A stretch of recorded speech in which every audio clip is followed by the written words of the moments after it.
তো এতক্ষণ ধরে কিন্তু আপনারা সেই ইস্যুগুলো যেই যেই বিষয়ে কনফ্লিক্ট অলরেডি জেনে গেছেন। আমার এগুলো নিয়ে ব্যাখ্যা করার জন্য আমি আসলে দাঁড়াইনি। আমি এখানে দাঁড়িয়েছি এতক্ষণ ধরে যেই ইস্যুগুলো আপনারা শুনলেন সেগুলোকে আমরা একসাথে করব। যেমন একটি গল্প আছে না, যে সেই 6 অন্ধ ব্যক্তি একটি হাতি দেখেছিল, তারা কিছু দেখতে পায় না। একজন যে হাতির দেহটি ধরেছিল সে বলেছিল যে হাতি হচ্ছে দেয়ালের মতো, আরেকজন লেজ ধরেছিল সে বলেছিল হাতি হচ্ছে দড়ির মতো, আর যিনি হাতির সুরটি ধরেছিল সে বলেছিল বল্লমের মতো। তো আমরা এখন এই প্রতিটিকে আলাদা আলাদা ব্যাখ্যা না করে আমি সামগ্রিকভাবে অন্ধ না হয়ে চোখ খুলে এই সুপারিশগুলোকে একটু একসাথে করে আপনাদের কাছে উপস্থাপন করতে চাই।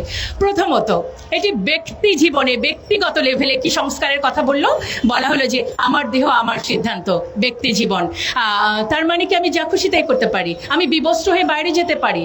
যদি এটাকে অধিকার মনে করেন তাহলে যখন আমি হিজাব পরি তখন আমাকে পরীক্ষা কেন্দ্রে বাধ্য করা হয় নেকাব খুলতে, তখন আমার সেই অধিকারটি কোথায় গেল? এটি নিয়ে কিন্তু আমার কমিশন কিছুই বললেন না।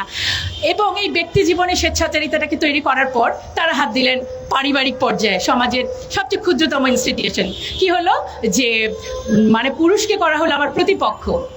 এবং আইডিয়াটাও কিন্তু সুন্দর, পুরুষের ক্ষমতা ভাঙবো, সম অধিকার আনবো। কেন আমাদেরকে পুরুষের প্রতিপক্ষ করে দিলেন? আমরা তো ক্ষমতা ভেঙে আনতে চাই নাই, আমরা তো একে অপরের পরিপূরক ছিলাম।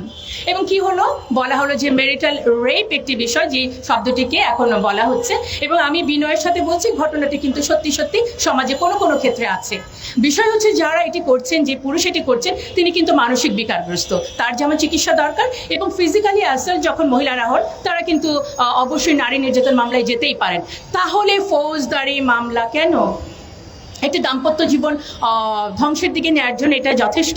এবার চলে আসি হচ্ছে যে শিক্ষা ব্যবস্থা। শিক্ষা ব্যবস্থার আগে আমি একটু সম্পদ নিয়ে বলতে চাই, এটিও তো পরিবারের ইস্যু। বলা হলো যে সম্পদ এখন সমান সমান পাওয়া যাবে, কত সুন্দর, নারীদের এত বড় সুযোগ পাওয়া। আমরা বলতে চাই ইসলাম আমাকে যে অধিকার দিয়েছে আপনারা তো আমাকে সেই অধিকারটিকে নিশ্চিত করতে দেন নাই। আমার এই সোসাইটি থেকে তো আমি আমার ভাইয়ের কাছ থেকে যতটুকু প্রাপ্য সম্পদ পাওয়ার কথা সেটাই পাচ্ছি না। আপনারা খুব সুন্দর করে আইওয়াস দিয়ে আমাকে খুশি করে বলছেন এখন থেকে আমি আমার ভাইয়ের সমান সম্পদ পাবো। এই জায়গাটায় অবশ্যই বাস্তবিকভাবে এটি কিন্তু আসা উচিত ছিল। যে বিষয়টি ক্লিয়ার করতে চাই, তারা তাদের প্রতিবেদনে সুস্পষ্ট করে লিখেছে ধর্ম নারীকে বৈষম্য করেছে। আমি জোর গলায় বলতে চাই, ধর্ম নারীকে বৈষম্য করে নাই, ধর্মের প্রয়োগ নারীকে ভুলভাবে প্রয়োগ। আমার ধর্ম আমাকে বলল যে দেনমোহরের মাধ্যমে বিয়েটা হবে, আর আমার সমাজ আমাকে যৌতুকের মধ্যে ঠেলে দিল। এবং যৌতুক না দিলে শুধু বিবাহ বন্ধ না, গায়ের মধ্যে কেরোসিন ঢেলে আমাকে পুড়িয়ে দেওয়া হলো। তারপর এই মৃত্যুর জন্য আমার ধর্ম দায়ী নাকি আমার সমাজ? আমাদের কি চিন্তাটা করতে হবে। এবং দেখেন এটার মধ্যে হচ্ছে আরেকটি হচ্ছে পতিতাবৃত্তি। অলরেডি এটা নিয়ে অনেক কথা বলেছেন। এবং আপনি আমাকে আমার দাম্পত্য সম্পর্কের মধ্যে সংঘাত বাড়ালেন, আমার ভাই এবং আমার বাবার সাথে সম্পর্কে সংঘাত জড়ালেন, এবং পতিতাবৃত্তিকে করে দিলেন উন্মুক্ত। তখন এই যে কিছুক্ষণ আগে আমাদের আরো অন্যান্য বক্তারা বলেছেন, স্বামী তখন এই ফৌজদারি মামলা এড়ানোর জন্য কিন্তু যাচ্ছে কোথায়? পতিতালয়ে। আমার অনেক ছাত্রীকে আমরা কিন্তু অনেক হোটেলে এই ধরনের সম্পর্কে দেখতে পাই যেখানে পুলিশ তাদেরকে গ্রেফতার করছে। যখন পতিতাল এই বৃত্তিটিকে আপনি একটি পেশা হিসেবে দিচ্ছেন, তখন তারা পার্ট টাইম টিউশনির মতো ওখানে গেলে সমাজ ব্যবস্থা যদি ভেঙে পড়ে, এর দায় ভাইকে আপনাদের নিতে হবে না? দেখেন এই একই সাথে হচ্ছে যে গণমাধ্যমে বলা হলো যে কিছু কিছু শব্দ প্রয়োগ করা যাবে না, যেমন হচ্ছে নৈতিকতা, অশ্লীলতা, শালীনতাপূর্ণ পোশাক, ধর্মীয় অনুভূতি। আমি এই কথাগুলো কেন বলতে পারবো না? কারণ আমি অশালীন হয়ে চলবো? অবশ্যই শালীনতা আমার সামাজিক ভ্যালু, যে কোনো ধর্মের মধ্যে কোনো অশালীনতা নেই। সুতরাং এই শব্দগুলো যে তারা ব্যবহার করতে দিচ্ছে না, দেখেন সমাজটা কিভাবে করে যাচ্ছে।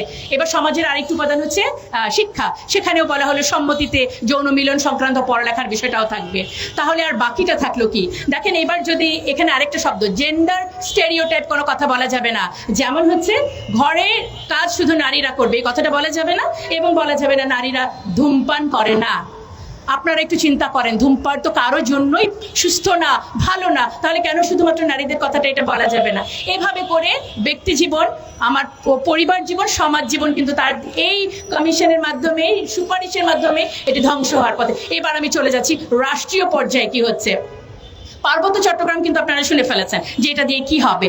এছাড়া আরো যেটি বলা হয়েছে যে আন্তর্জাতিক যত সনদ আছে, যা মানে আপনার সিডো এবং পিএফ এর যত সনদ হয় এগুলোকে আমাদের পার্লামেন্টে পাশ করে দিতে হবে। আমরা যদি স্বাধীন দেশ হই, কোনোভাবেই আন্তর্জাতিক কোনো সনদ মানতে আমরা বাধ্য নই। সেখানে প্রত্যেকটা দেশ তার রিজার্ভেশন রাখতেই পারে। সেই আন্তর্জাতিক সংস্থার সনদ আমরা এভাবে করে মেনে নিব যারা মানবাধিকারের নামে অমুসলিমদের সমর্থন করে এবং ফিলিস্তিনের মতো জায়গায় যখন এভাবে মৃত্যু হচ্ছে, যে সংস্থা চুপ করে থাকে, আপনারা তাদের প্রেসক্রিপশন যদি বাস্তবায়ন করতে বলেন, অবশ্যই আমাদের অবস্থান এটার বিপক্ষে। আমাদেরকে আমি পুরো বিষয়টাকে হাতি দেখার মতো, একসাথে দেখার মতো কেন বললাম? কারণ হচ্ছে এটি একটি পাশ্চাত্য প্রেসক্রিপশন মানে ইমপ্লিমেন্টেশনের একটি ছক। সেটি কিভাবে? দাতা সংস্থা আমরা জানি যে নিউ ওয়ার্ল্ড অর্ডার নামে একটি সিচুয়েশন সামনে আসবে, যেখানে মূল বিষয় থাকবে দেয়ার ইজ নো রিলিজন, ধর্ম বলতে কোনো কিছু থাকবে না। আমাদের শিক্ষা ব্যবস্থায় কিছুদিন আগে ট্রান্সজেন্ডার ঢুকানো হলো, এখন ধীরে ধীরে আমাদের নারীদেরকে পতিতালয় থেকে পুনর্বাসন না করে এটা উন্মুক্ত করে দেওয়া হলো। মানে সমাজ ভাঙা, রাষ্ট্র এবং পরিবার ভাঙা মিলে কি হলো, একেবারে রাষ্ট্রটাই একেবারে ধ্বংসের দিকে চলে গেল। এবং জুলাই আন্দোলনের যে ফল পাওয়ার জন্য আমরা এখানে আরো একবার দাঁড়িয়েছি, বারবার দাঁড়িয়েছি। আজকে আমরা বলতে চাই যে জুলাই আন্দোলন নারীদেরকে যে আপনারা উপেক্ষা করলেন, আমরা যে এই বৈষম্যটাকে অর্জন করার জন্য এতগুলো প্রাণ গেল, আপনারা সেটা মূল্যায়ন করলেন না। এই কমিশনের যতগুলো সুপারিশ আমাদের সামাজিক মূল্যবোধ, আমাদের ধর্মীয় মূল্যবোধ, আমাদের একটি সুস্থ সুন্দর জীবনযাপনের জন্য, নারীকে ক্ষমতায়নের নামে শুধু আপনারা প্রদর্শনীর জন্য বলেই দিয়েছেন, বিনোদনে একেবারে 50-50% তাদের প্রদর্শনী থাকতে হবে। আমরা 300 আসনকে 600 আসন করে কি লাভটা হলো? আমরা মমতাজ এবং শমিকা এসারদের মতো আরো কিছু সংখ্যক আমরা নেত্রী পাবো। বাট এটাই কি আসলে নারীর পলিটিক্যাল এম্পাওয়ারমেন্ট? আমাদের নারীদেরকে গুণগতভাবে, শিক্ষাগতভাবে, প্রযুক্তিগতভাবে উন্নয়নের দিকে নিয়ে যেতে হবে। এবং এই যে আন্তর্জাতিক যে পায়তারা, যে একটি দেশকে ধর্মর একটি ইস্যু ধরে এবং ধর্মীয় মূল্যবোধকে শেষ করে নারী পুরুষকে প্রতিপক্ষ বানিয়ে, পরিবারগুলো ভেঙে, সমাজ ভেঙে একটি রাষ্ট্রকে একেবারেই মুসলিম রাষ্ট্রগুলোকে যেভাবে করে শেষ করা হয়, আমি যে আমাদের যে বর্তমানে ডক্টর ইউনূস আমাদের অত্যন্ত শ্রদ্ধেয়, তিনি যেভাবে দেশের হালটি ধরেছেন, আমি এই মুহূর্তে মনে পড়লো যে নারীদেরকে আমরা ক্ষমতায়ন করতে চাই। গত পার্লামেন্টে আমরা কি দেখলাম? আমরা দেখলাম আমাদের প্রধানমন্ত্রী, স্পিকার সবাই নারী, কিন্তু ওনার মতো ফ্যাসিস্ট নারী নেতৃত্ব তো অনেক পুরুষের মধ্যেও নাই। তার মানে কি আপনারা বলবেন যে শুধুমাত্র নেতৃত্বে, ক্ষমতায় সংখ্যা বাড়িয়ে দিলেই নারী ক্ষমতায়ন সম্ভব? সুতরাং আমরা আমাদের উপদেষ্টা এবং এই বর্তমান প্রশাসনের কাছে বিনীতভাবে অনুরোধ করব, কমিশনের রিপোর্টগুলো সমালোচিত হয়েছে যে কারণ এটি একটি ইনক্লুসিভ কমিটি হয় নাই।